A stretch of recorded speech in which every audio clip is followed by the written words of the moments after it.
Assalamualaikum warahmatullahi wabarakatuh. Allahu akbar, Allahu akbar, Allahu akbar, Allahu akbar, Allahu akbar, Allahu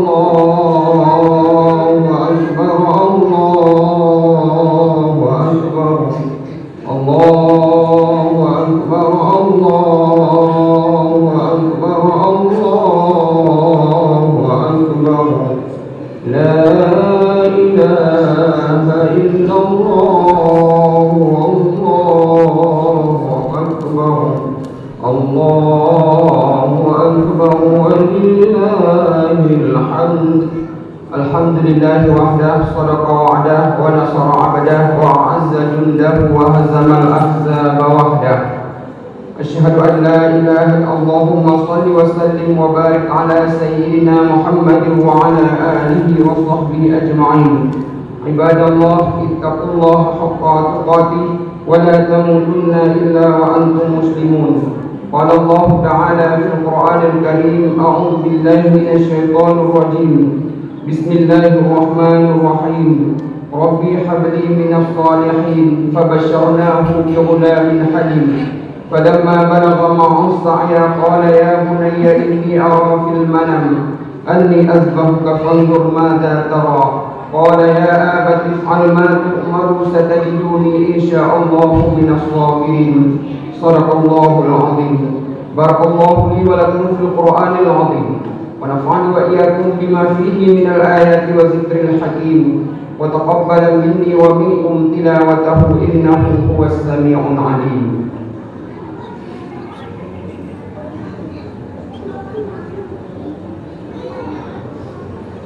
الله أكبر، الله أكبر، الله أكبر، الله أكبر، الله أكبر،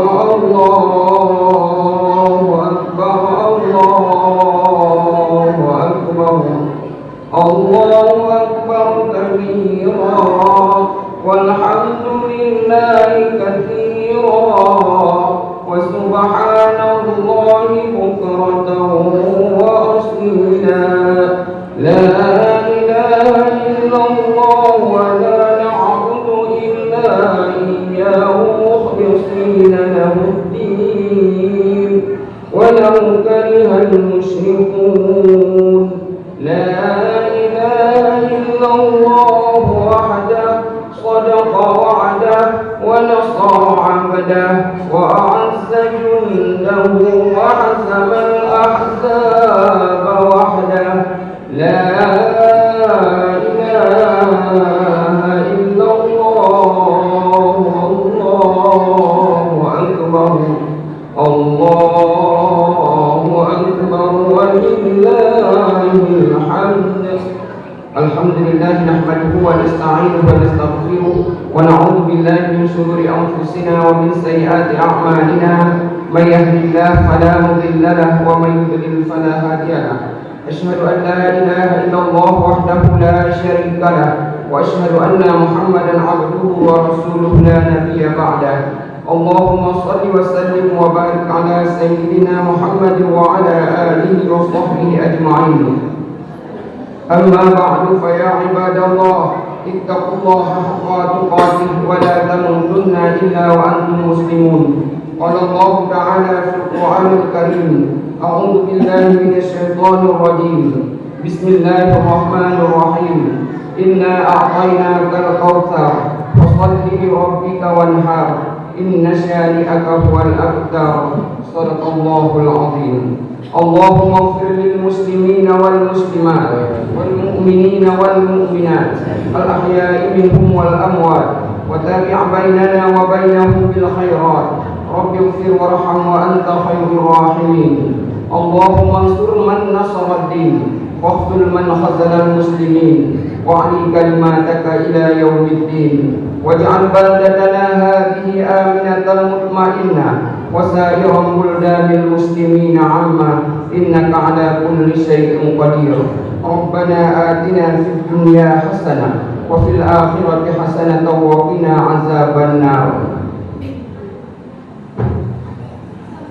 Ibadah Allah sekalian, pertama dan yang paling utama sembari kita yang berniat i'tikaf di dalam masjid, marilah senantiasa kita memanjatkan puji dan syukur kehadirat Allah Subhanahu wa taala yang telah melimpahkan rahmat dan karunia-Nya kepada kita yang bersama, sehingga kita yang mampu berubudiyah kepada Allah Subhanahu wa taala.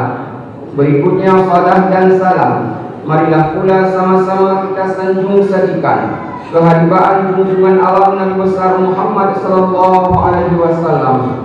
Beliau pada awalnya tak ubahnya bagaikan sebutir debu di padang Sahara, yang akhirnya berubah menjadi mesin yang dapat menggetarkan alam semesta. Demikian ungkapan seorang orientalis barat terkemuka.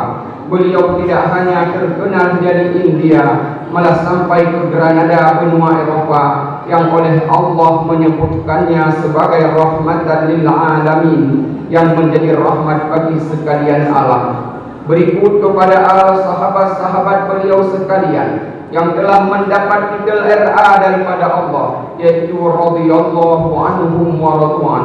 Mereka sekali Abu Bakar As-Siddiq, Umar bin Khattab, Utsman bin Affan, Ali bin Abi Thalib, Talhah bin Ubaidillah, Zubair bin Awam, Bilal bin Rabah, dan sederet nama-nama besar lainnya yang telah mendapat jaminan masuk surga oleh Allah Subhanahu wa taala.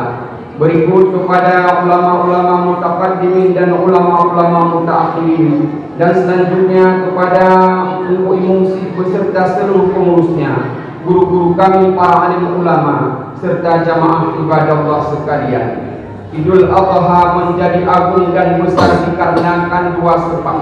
Yang pertama sekali karena terjadinya wukuf di padang Arafah, di mana wukuf di padang Arafahnya adalah merupakan puncak daripada ibadah haji, di mana Allah Subhanahu wa taala memberikan ampunan terbesar kepada orang-orang yang berada di sana, dan juga orang-orang yang sedang berada di tanah air dengan melaksanakan puasa Arafah, yang Allah berikan sebuah ampunan yang tidak ada taranya.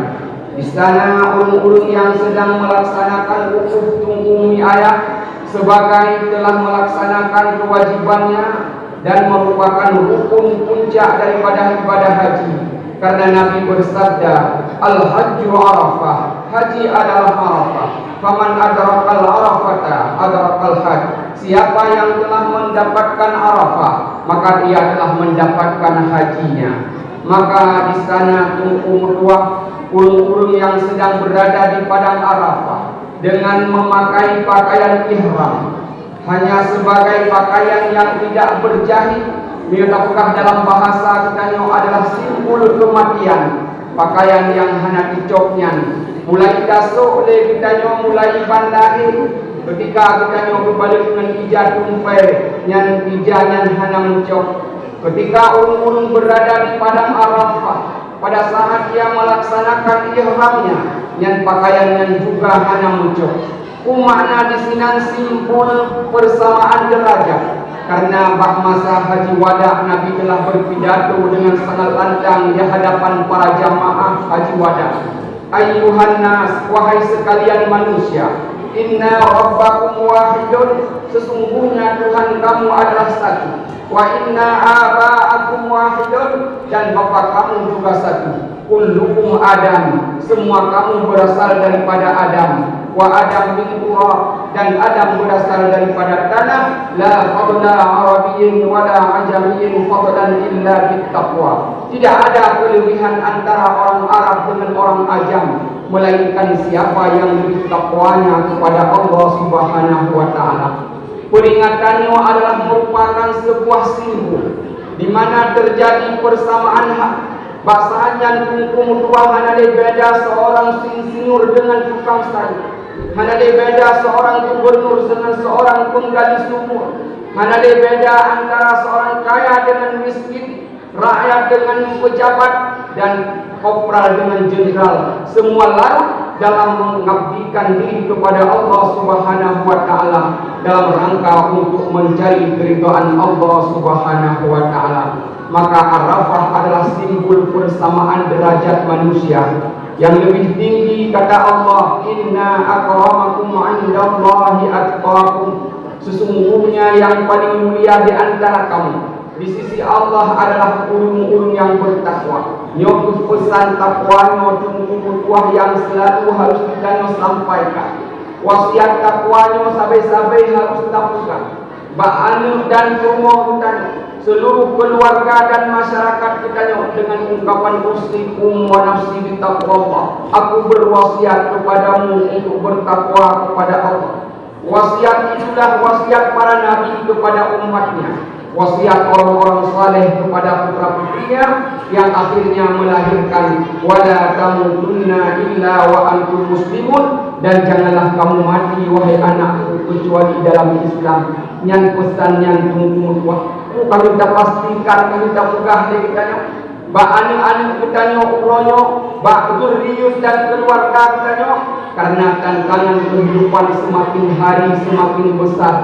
Menyonyo hanya tak pernah dah sampaikan pintu anak kita tunggu mutua hanya ada identitas dalam kehidupannya. Dia tidak bangga berkata ini ana minal muslimin dan bersaksikan isyhadu bi annal muslimin. Hai tunjukkan le anak kita setengah suatu saat isyhadu bi annal muslimin, bersaksikan aku sebagai seorang muslim, bahkan karena wasiat takwanya hanya pernah kapuka, sehingga kepastikan le kita nyoman tunggu tua benar-benar wadai tahu Allah dengan ungkapan wala tamutunna illa wa antum muslimun, janganlah kamu mati wahai anakku kecuali dalam Islam.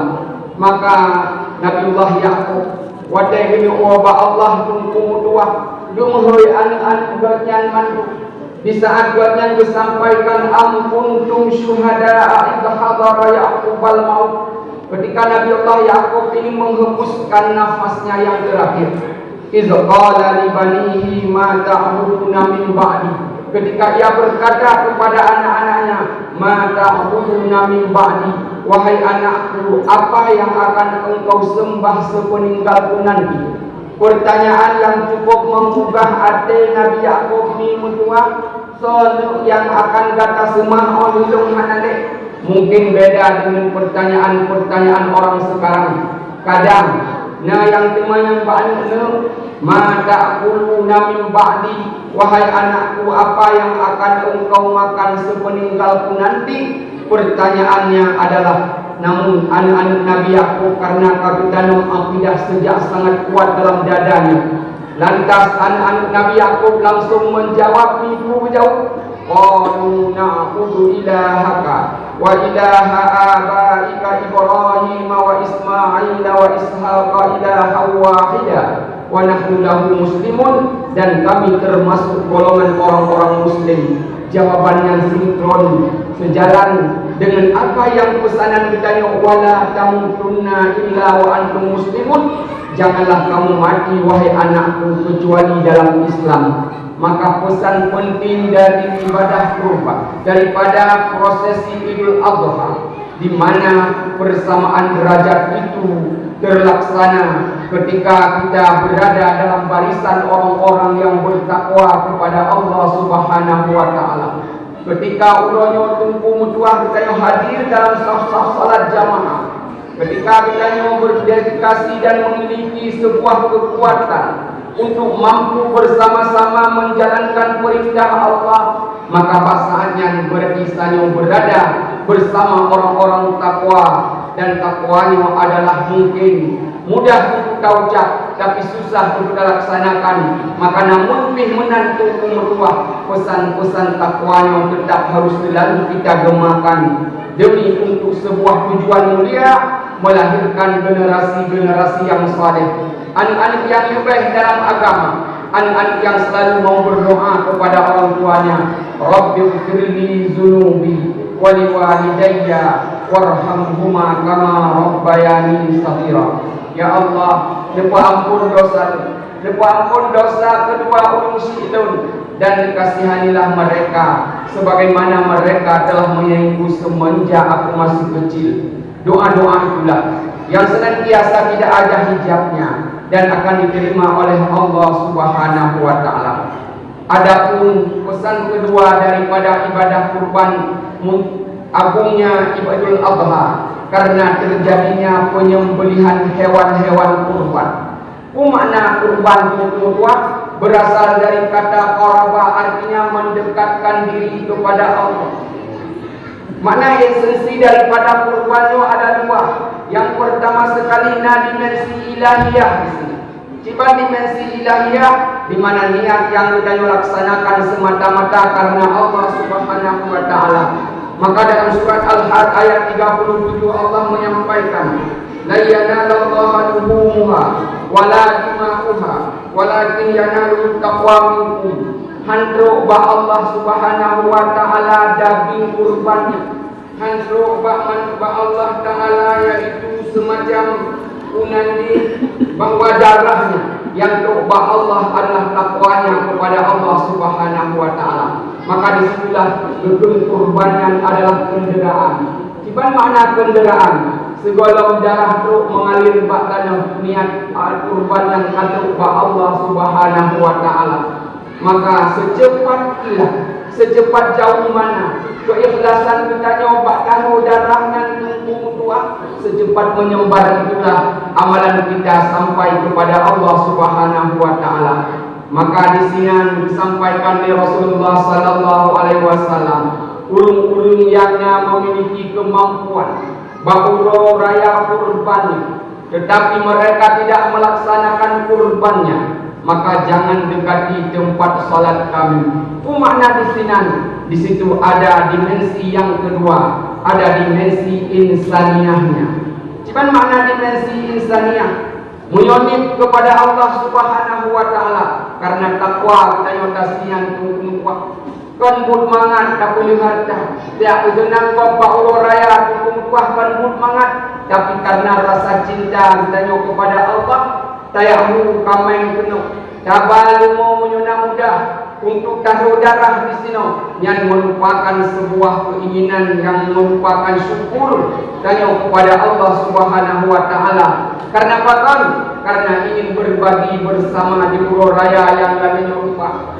Nah pernah membayangkan ketika anak-anak urung kaya mulai barokah di pajok kursi makmukam senang luar biasa. Wadah jipot wahso baru mau tetangga jikun le anak-anak yatim yang hana ayah.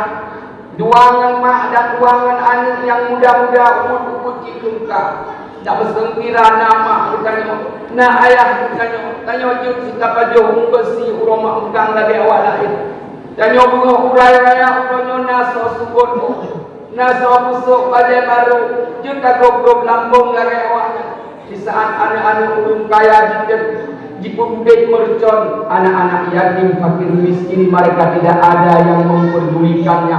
Maka Rasulullah sallallahu alaihi wasallam menyampaikan ini ayat, "Ubugah ana wa kafirul yatim hakaza." Aku dan pelindung anak yatim besok dalam surga begini.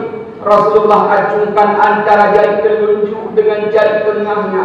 Betapa dekatnya Rasulullah dengan orang-orang yang membagi dan menyantuni anak yatim ketika masa hidupnya. Betapa lain hadis lain Rasulullah menyampaikan insah ra'sal yatim, busuk legata oleh anak yatim dan berikan makan kepada fakir miskin. Makna di sini Puro Raya adalah puro kebahagiaan, bukan hanya milik orang-orang berada, tapi orang-orang yang beriman kepada Allah Subhanahu wa taala. Maka dalam situ tunggu dua hari puasa pak dua Puro Raya haji, Puro Raya puasa 2 hari puasa. Bahkan 2 hari puasa pekna undu pak Puro Raya. Pekna saat umur lain senang bergembira. Nah orang yang meminta-minta tidak memiliki apa-apa di rumahnya. Nah orang yang uronyo kadang-kadang betapa sedihnya karena mereka tidak berada. Maka gimana kaya orang beriman bak bunuh Puro Raya. Maka hari puasa bak bunuh Raya tujuannya adalah untuk kita saling berbagi bersama. Karena harta itu tidak boleh beredar di kalangan orang-orang kaya saja. Maka Allah menyampaikan ara'aital ladzi yukadzibu biddin. Tahukah kamu orang-orang yang mendustakan agama? Ulun yang beragama tapi dusta li Allah sebagai pendusta agama. Siapa mereka? Fadzalikal ladzi yad'ul yatim. Mereka itulah orang-orang yang menghardi ataupun mengusir anak yatim. Wala yahuddu ala ta'amil miskin. Mereka tidak mau menganjurkan memberi makan kepada orang-orang miskin. Maka momentum Bulan Raya yang lagi berupa ada hendaknya kita memiliki sebuah kesalehan sosial. Bata kudepit harta untuk susah miaya. Pakal susah karena tajuk kugok. Yang kedua tajuk kugoknya yang dukun dengan idhadis surur ala qulubil mukmin. Kumana kita kebahagiaan kepada adik-adik ulun beriman yang bagian daripada sebuah rasa syukur yang luar biasa. Di saat ulun-ulun sayomi ikun lewalai mangat-mangat mandang bagian baju-baju mandang nyuk makna tersirat di mana ada hak-hak orang lain pada harta yang kita miliki. Cuma tanya orang mulia ya Allah untuk lewat jalur tanya dibuka keran untuk menyampaikan kepada orang-orang yang berhak menerimanya. Pudemanya sia-sia, tidak ada yang sia-sia karena darah sebelum datang sampai ke tanah niatnya sudah sampai kepada Allah. Maka secepat kilat menyambar baksanya kenderaannya bukan kenderaan. Kalau tengah berarti ini mutuah tadi itu sabau-sabau di kubunya. Tetapi ketika kita memiliki sebuah keikhlasan cepat menyambar, secepat kilat kadang niat itu kepada Allah, maka secepat itu kita akan diberi pahala kurban oleh Allah Subhanahu wa taala. Sehingga dan pula betapa berulang kemampuan, berulang pula sunat melaksanakan kurban. Pada kunjung dan urung kumpul baru dongki menggakun yang kau ikut. Cuman guna payah karena berulang kemampuan dua, maka bahasanya kita tetap berulang kesunatan melaksanakan ibadah kurban. Karena kenderaan menyosaboh mungkin kekuatan satu kekuatan menurun kuda. Menyongkuaboh itu motor bukna kekuatan. Betapa kita memiliki kecepatan yang sangat kuat karena saling membantu bersama ketika kita dapat menjaga ukhuwah persaudaraan karena lewat pembagian daging-daging kurban kepada orang-orang yang berhak menerimanya. Mi ayat urung-urung kasih yang kadang-kadang barokah ingat ujiban caranya guna untuk simak enggak mana sempat juga karena sulit cukup mengai. Urung-urung yang berada urono tunggu tuah hendaknya memiliki kemampuan dan kepeduliannya sehingga dia mengantarkan makanan itu supaya dia merasa bahagia di hari kemenangan yaitu hari raya yang lagi merupa. Maka pesan penting daripada ibadah kurban adalah terjadinya kesalehan sosial. Artinya apa? Di harta yang kita miliki ada hak orang lain yang mesti kita tunaikan. Karena menyebabkan bagian tungkung dua tinggal di Honda merek Brio, tinggal di motor merek Innova, tinggal lampu lampu lawang, tinggal tanah belang patah semula. Wadai bahwa Allah yang tinggal, tetapi harta-harta yang kita berikan kepada jalan-jalan Allah akan mampu mengantarkan kita kepada surga. Harta-harta yang ulangnya kita berikan kepada jalan-jalan yang diperintahkan Allah akan mengantarkan kita kepada kebahagiaan. Karena esensi daripada syukur adalah menempatkan nikmat sesuai dengan kehendak pemberi nikmat. Bunya ibaratkan ulangnya tungku mutua, sidro raja bijur cangkui, besar bijur kepada rakyatnya. Harta menasib ketika Allah diberikan kepada manusia. Apa tujuannya? Yang pertama menyocangkui bunuh, mungkin dirajanya, puput, lagi perintah, olah tanah, sebagian beliau dacok kata dan sebagian berpikir dan berikan kepada orang pemberi cangkul tersebut. Yang pada saatnya benar dia melakukan, memanfaatkan cangkul, melaksanakan harta sesuai dengan kehendak pemberi nikmat. Nah yang sebagian ulun diucapkan, memang ucap di cangkulnya, tapi pada kemudian tak ulun kami Dia lihat bau lemo, irani bahasa lihat bau lemonya. Nah, fungsi cangkoi jawabannya tidak ada karena tidak bisa menghasilkan untuk dirinya dan tidak akan kembali kepada pemilik manfaatnya. Maka yang lain sebagian urut cipan cok cangkoi cok di cangkoi tunggung dua, tapi dia cok cangkoinya dia bukan musibah kok. Bija bau lemu dia aku jalan. Harapan gua pun celaka, bagian pasti celaka sih. Artinya ketika harta hanya dimanfaatkan untuk jalan agama, ternyata berkoyak-koyak. Nah, kadang dia main judi dengan hartanya. Dia tahu sampai dengan demikian harta itu tidak akan mampu mempertahankan kehidupannya dan akan membawa malapetaka bagi dirinya. Maka oleh karenanya ibadah Allah sekalian, ulonyo kita berada dalam kondisi Idul Adha yang kadang-kadang mungkin ulonyo tunggu mertua golong nalima pada cok begitu kadang kurban tahu karena lupa rumah dalam harta sehingga mendengar kesempatan untuk daya si kurbun hana singa sampai lusa hana lusa sampai lusa raya sampai lebar ulo daripada bulan Dzulhijjah dan pura-pura tasriknya tunggu mutua mendengar kesempatan untuk gedanya berbagi bersama di hari raya yang penuh keagungan ini dengan ungkapan di saat anak-anak uno tabaca Allahu Akbar Allahu Akbar Allahu Akbar. Anak-anak ulun yang senang luar biasa, anak-anak yatim yang anak sapuna jijimu keluar pintih beli meriah ini beli keluar kadang hati jepit mutua karena bakal silap mentang anak mengganto orang kamu sambung mendalo kini jikun ada berbuat karunoka dan sengkira tanya mentengna tanya bisa juga berbahagia bersama tapi nyo adalah sebagai dak sengkirana ternyata ugonyo mi ayah gedanyo kembali hadir untuk memberikan sebuah kemuliaan, beri Allah sebuah kemuliaan ketika keinginan tanya untuk mengalihkan dan memberikan hewan-hewan kurban kepada orang-orang yang tidak berada. Maka oleh karenanya pesan lain daripada ibadah kurban adalah ketika proses pendidikan yang ditunjukkan oleh Nabiullah Ibrahim kepada putranya Ismail. Maka di sini dikaca oleh metode pendidikan yang ada. Nah, yang pendidikan bersifat otoriter. Tapi Nabiullah Ibrahim dia berkomunikasi dengan anaknya dengan ungkapan ukun ya anak Ibrahim bahwa qala ya abati al-ma tu'maru satadikuni insyaallah minas sabirin. Ya bunayya wahai anakku, siban pendapat gata lembalan buklam namun polo gata diusi oleh Allah Subhanahu wa taala karena berhubung lagi dapat bunuh anak Nabiullah Ismail anak Nabi Ibrahim.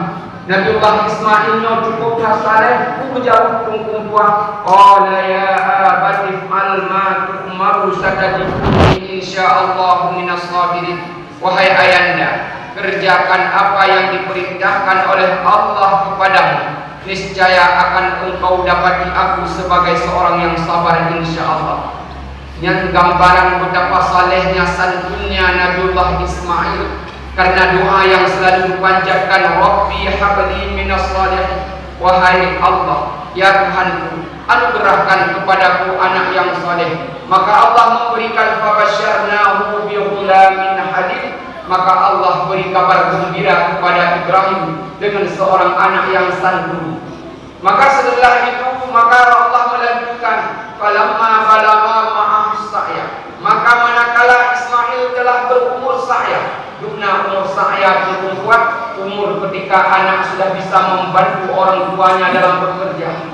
Semata wayang anak Nabiullah Ibrahim, tetapi di saat-saat sedang senangnya, di saat-saat yang sedang bahagianya, perintah Allah datang. Bak malam tarbiyah Nabi Ibrahim dipikirnya sebagai bunga-bunga mimpi. Bak malam Arafah Nabi Ibrahim mengetahui benar bahwa itu adalah perintah Allah.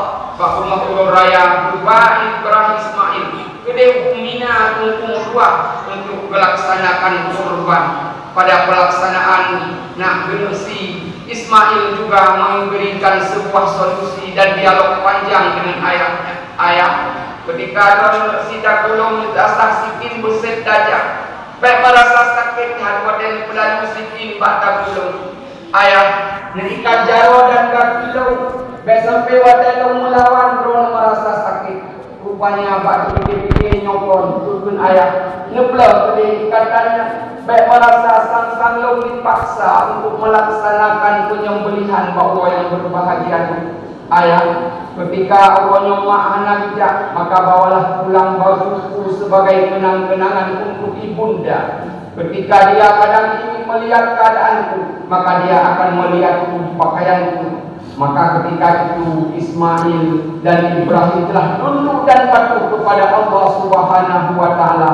Dan pesan selanjutnya ayah, netuk kedih mata lu dan otak badelu cahaya mata. Ketika mungkin itu cahaya mata lu jadi karena timbul rasa kasih sayang kepada lu, maka bahasanya ketundukan dan kepatuhan kedua mereka Allah sakuji. Ketika itu Allah sampaikan, maka Nabi Ismail telah Ibrahim telah lulus daripada ujian yang diberikan oleh Allah Subhanahu wa taala dalam totalitas, dalam kafahnya sebuah perintah. Falamma aslama wa tallahu lil jabin, maka ketika keduanya telah berserah diri dan dia Ibrahim membaringkan anaknya pada pelipisnya, maka dia itu melaksanakan perintah Allah Subhanahu wa taala. Nyo konsep totalitas. Sifat totalitas kafahnya perintah. Penyerahan diri Rasul Nabi Ibrahim kepada Allah penting tayo percaya laksanakan. Tayo hukumi ayat tanpa perdebatan panjang.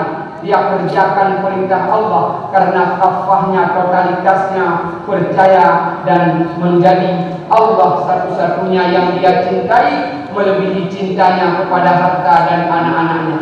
Menurut totalitas yang dilakukan di Nabiullah punya Musa, dibanding Nabiullah Musa, wadai perintah oleh Allah dan ulah hana sampan, hana jatuh, tetapi Nabiullah Musa dengan bala tenteranya turun ke laut tersebut karena totalitas kecintaan dan kebaktian, merendahkan diri dan pengabdiannya kepada Allah Subhanahu wa taala.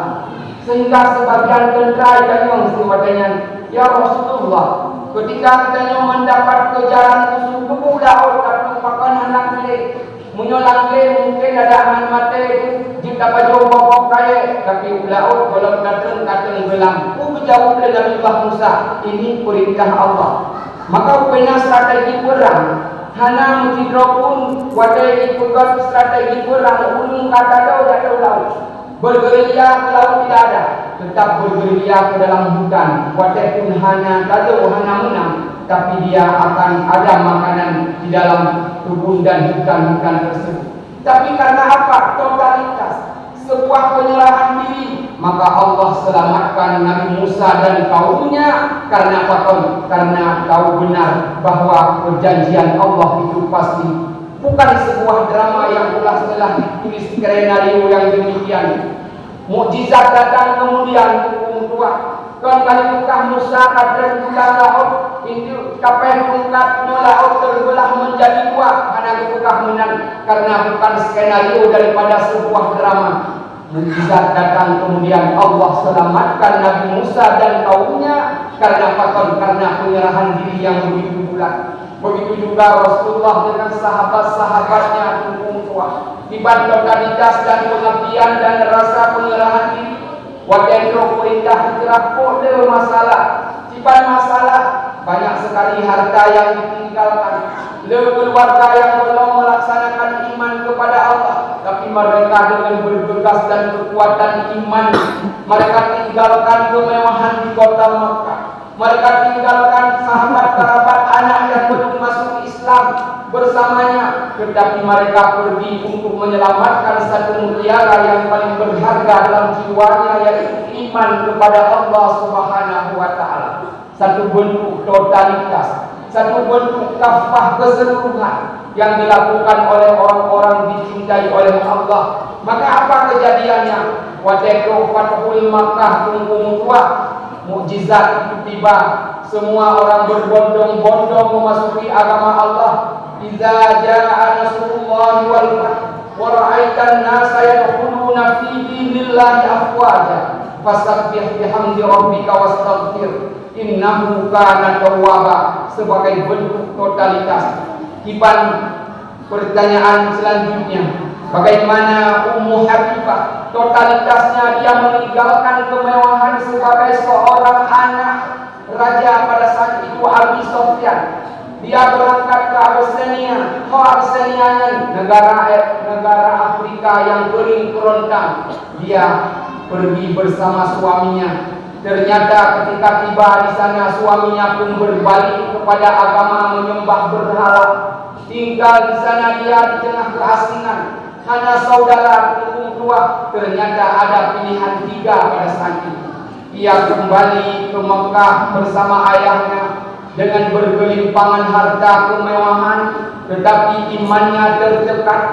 Kembali dia murtad bersama suaminya, tapi dia adalah dicap sebagai orang berkhianat dan murtad kepada Allah. Tapi dia tetap istiqamah tinggal di sana bersama deritanya, bersama bagaimana dia tidak mendapat saudara di dekatnya, tapi Allah memuliakan Ummu Habibah dengan sebuah peristiwa. Rasulullah sallallahu alaihi wasallam menjadikan Ummu Habibah sebagai istrinya. Maka Allah berfirman, ahasiban nasu ayyatraku amanna wa hum la yuftanun. Apakah kamu mengira oleh Allah kamu sudah dikatakan beriman sebelum kamu diuji? Ujian-ujian itulah dilaksanakan oleh Allah, sehingga yang selamat daripada ujian itu adalah orang-orang yang selalu berdoa kepada Allah, ya muqallibal qulub tsabbit qalbi ala dinika wa ala ta'atika subhanaka inni kuntu minadh dhalimin. Doa yang doa yang selalu diucapkan oleh orang-orang terbaik. Ya muqallibal qulub tsabbit qalbi. Sifat istiqamah itulah yang telah mengantarkan orang kepada karamah. Maka mereka yang urung karamah orang badak kayaknya keramatnya urung urung terubir urung jejak angin urung jejak ikan menang urung karamah tunggu tua. Orang-orang yang istiqamah menjalankan perintah Allah, disitulah letaknya istiqamah, dan mereka itu adalah orang-orang karamah diberikan oleh Allah Subhanahu wa taala. Maka mina percayaanku mendarna urun keramat banyak selama masih ada orang-orang istiqamah berjalan di jalan Allah, selama mendarna urun yang mempertahankan kekuatan imannya kepada Allah, maka di saat itu masih ada orang istiqamah, karena Allah menyampaikan inna akramakum indallahi atqakum. Sesungguhnya orang-orang yang paling mulia, orang-orang yang karamah di antara mereka adalah orang-orang yang bertakwa kepada Allah Subhanahu wa taala. Tuan ini mengadakan sebagai nasihat singkat. Mudah-mudahan kita dapat pahami bersama bahwa konsep totalitas dalam menjalankan perintah Allah, dalam pengabdian kita menyerahkan diri kepada Allah, telah ditunjukkan oleh Nabiullah Ibrahim dalam memberikan hartanya kepada Allah, dalam memberikan pengorbanannya kepada Allah dengan segala berat hati, tetapi dia laksanakan dengan ikhlasnya. Ibrahim ikhlas, Hajar ikhlas, Nabi Ismail ikhlas melaksanakan perintah itu. Karena kenapa? Standarnya karena itu adalah kekuatan iman yang ada pada dirinya. Bilal bin Rabah tua ketika ditindih dengan batu besar, nawe mimbarnya batai mendadak. Dia dipaksa untuk kembali kepada agama paganisme, yaitu menyembah berhala. Tapi dia tetap istiqamah mempertahankan kekuatan imannya. Karena apa? Karena memelihara satu mutiara yang paling berharga dalam jiwanya, yaitu iman kepada Allah Subhanahu wa taala. Sehingga Bilal bin Rabah dimuliakan oleh Allah untuk azan di atas Ka'bah. Pada saat itu banyak orang bertanya, apakah tidak ada yang lain selain gagak hitam itu yang diperintahkan oleh Allah untuk berazan di atas Ka'bah? jumlah ayat Ayuhan nas inna khalaqnakum min dzakarin wa unsa wa ja'alnakum syu'uban wa qabaila lita'arafu inna akramakum 'indallahi atqakum.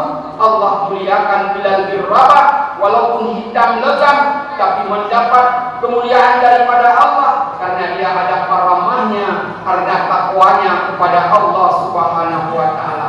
Begitu juga kisah-kisah yang lain yang perlu kita baca, menginspirasi budaya kaum tua untuk taat beribadat kepada Allah Subhanahu wa taala.